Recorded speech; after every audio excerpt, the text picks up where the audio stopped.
nyenicubahiro umukuru w'igihugu c'u Burundi yaheje guha umubonano umuyobozi akurikirana ibikorwa by'ibanki y'isi muri kano karere cyane mu gihugu c'u Burundi, igihugu ca Republika Iharanira Intwaro Rusange ya Congo, igihugu ca Angola be n'igihugu ca Sao Principe, aho yaraherekejwe kandi n'umuserukizi mushasha w'umugwi w'ibanki y'isi hano mu Burundi. Uko ari babiri bari baje kuganira na Sebarundi n'icubahiro umukuru w'igihugu c'u Burundi ku kungene imigenderanire yo gushigikirana isanzwe yifasha hagati y'banki y'isi n'igihugu c'u Burundi, barabira hamwe imigambi iri kwirarangurwa ishigikiwe n'iyo banki y'isi, eka barabira hamwe n'ihangiro shasha rihari kugira ngo iyo banki ishobore gushikira neza Burundi ku nzira igana kuri yambona kazoza y'u Burundi bwishira bukizana 2040, Burundi kandi buteye imbere mu 2060. Ahanini rero bayaze cane ku migambi iri kwirakorwa kwirarangurwa, aho bwa mbere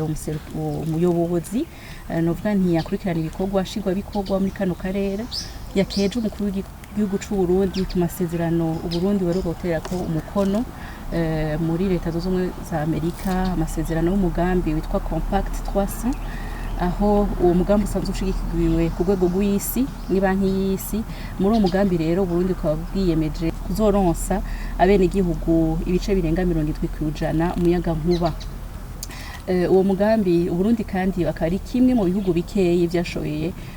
gushigikirwa muri uwo mugambi. Yamukeje kandi no ku murindi mwiza Burundi buriko cane ku burongozi bwiza bwa Sebarundi bwo gutanga kugwiza ubuzi, aho biboneka cane kugwaruka rutari buke uno munsi ruri mu bikorwa byo gucukura ubutare, buri mu makoperative bushigikiwe na wa mugambi wo gwaruka paeje, ariko kandi aho buriko buravyaza umusaruro ubutare bw'igihugu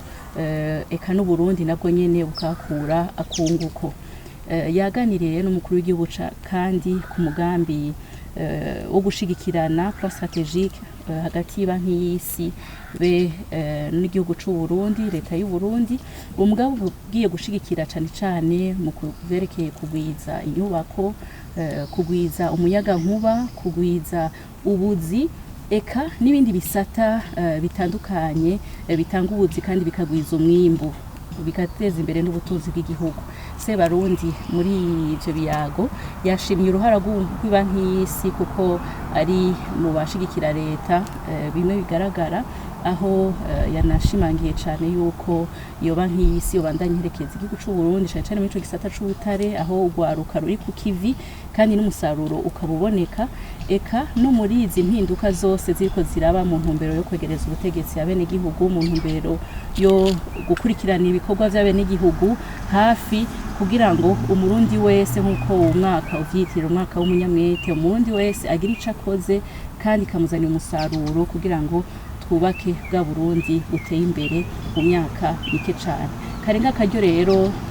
ko kwifuriza ikaze umuserukizi mushasha w'ibanki y'isi no kumwemera yuko leta yama yuguriye amarembo kubashigikira leta no ku bagenzi ba leta, kugira ngo